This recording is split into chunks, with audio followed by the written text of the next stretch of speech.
अवधूत चिंतन श्री गुरुदेव दत्त श्री स्वामी समर्थ महाराज की जय।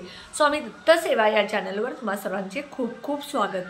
तुम्हा सर्वांचं आरोग्य उत्तमाचं राहू दे, राहिलेलं आयुष्य आरोग्यदायी जाऊ दे, तुम्हा सगळ्यांना दीर्घायुष्य मिळू दे अशी मी स्वामी चरणी प्रार्थना करते आणि माझ्या व्हिडिओला सुरुवात करते।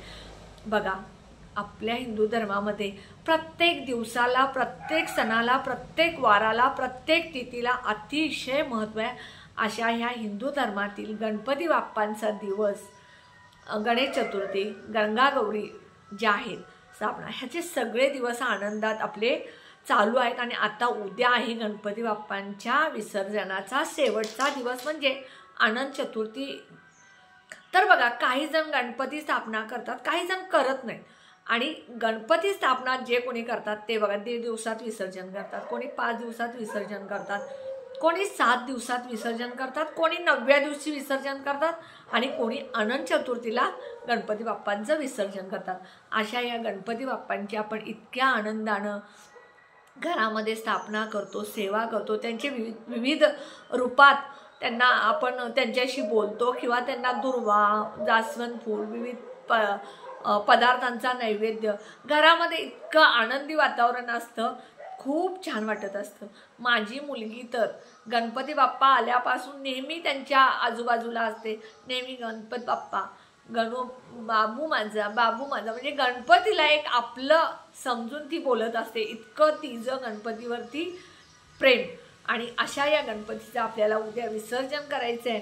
हे विसर्जन करत असताना आपल्याला काही नियम पाळायचे आहेत। गणपती बाप्पाची मूर्ती जी आहे विसर्जन करण्यापूर्वी आपल्याला त्याची उत्तर पूजा करायची आहे। उत्तर पूजा म्हणजे काय, तर आरती, धूप, दीप जे आहे ते करणे, शुभ मुहूर्तावरती विसर्जन करणे, त्यानंतर गणपती बाप्पाची मूर्ती कुठे भंग पावलेली नाही, तुटलेली नाही याची कातर जमा करून किंवा बघून ते करायचं आहे।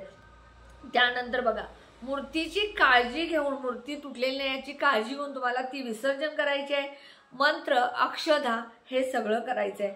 विसर्जनाच्या वेळी गणपतीवर अक्षता टाकत एक मंत्र म्हणायचा आहे। कोणता बघा, इंदू देवगणा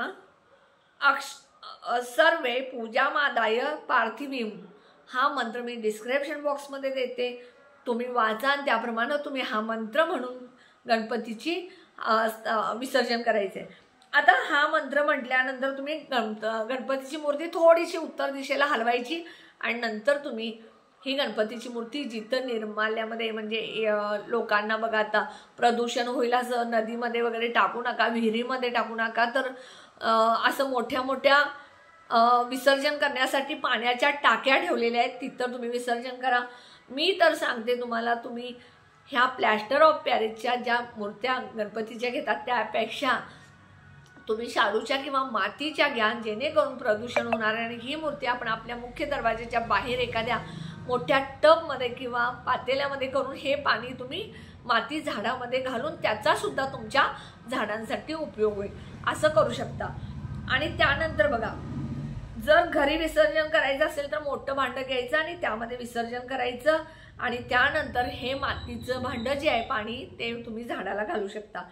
आता बघा, अनंत चतुर्थीच्या तुम्हाला गणपती विसर्जन करत असताना एक नैवेद्य दाखवायचा आहे। हा नैवेद्य कोणता, तर बघा, पंचखाद्य।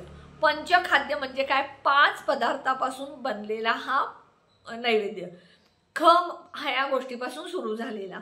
मग कोणता, खजूर, खारीक, खोबरं, त्यानंतर खसखस, खडी साखर आणि खवा, हे सगळं तुम्ही मिक्सरला एक बारीक करा आणि त्याचा तुम्ही नैवेद्य गणपती बाप्पांना दाखवून तुम्ही विसर्जन करायचं आहे। त्यानंतर गुळ खोबऱ्याचा नैवेद्य दाखवा, कारण गणपती बाप्पांना गुळ आणि खोबरं अतिशय प्रिय आहे।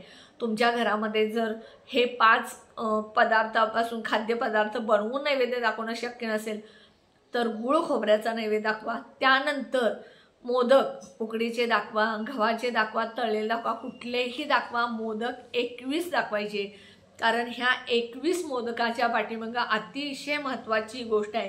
कारण हे गोष्ट जर मी तुम्हाला काय आहे त्या 21 मोदकाचं कारण ते सांगत बसले तर व्हिडिओ खूप लांब होईल, त्यामुळे मी तुम्हाला सांगते 21च मोदक, कारण 20 हे नरांतकांना मोदक आणि 1 गणपती बाप्पांना, म्हणून 21 मोदकाचा नैवेद्य तुम्हाला दाखवायचा आहे। थोडक्यात मी सांगितलेली माहिती आहे। अशा पद्धतीनं तुम्हाला उद्या गणपती बाप्पांना पंचखाद्य किंवा गुळखोबरं किंवा मोदकाचा नैवेद्य दाखवूनच आनंदानं तुम्हाला ही मूर्ती विसर्जित करायची गणपती बाप्पाची. गणपती बाप्पाची मूर्ती विसर्जन करताना मनामध्ये अजिबात नकारात्मकता ठेवू नका आणि आनंदी राहा. आनंदात गणपती बाप्पांची मूर्ती विसर्जन करा. कारण जेवढा तुम्हाला आत्ता आनंद देऊन गेलेत हे गणपती बाप्पा, तेवढा अनंत चतुर्थीला जो आनंद देऊन जाणार आहे, अनंत म्हणजे न आटणारा न कमी होणारा असा अनंत आनंद देऊन जाणाऱ्या गणपती बाप्पांची आनंदानं विसर्जन करा आणि नक्की पंचखाद्याचा नैवेद्य दाखवा. व्हिडिओ कसा वाटला कमेंटमध्ये सांगा. व्हिडिओला जास्तीत जास्त लाईक करा, शेअर करा, ऑल बटनला क्लिक करा. त्यामुळे माझे छोटे छोटे उपाय सेवा तोडगे करतील. आणि जे कोणी माझा व्हिडिओ नवीन बघत असेल त्यांनी प्लीज माझ्या व्हिडिओला सबस्क्राईब करा. श्री स्वामी समर्थ. गणपती बाप्पा मोरया. मंगलमूर्ती मोरया. गणेश गणेश मोरया.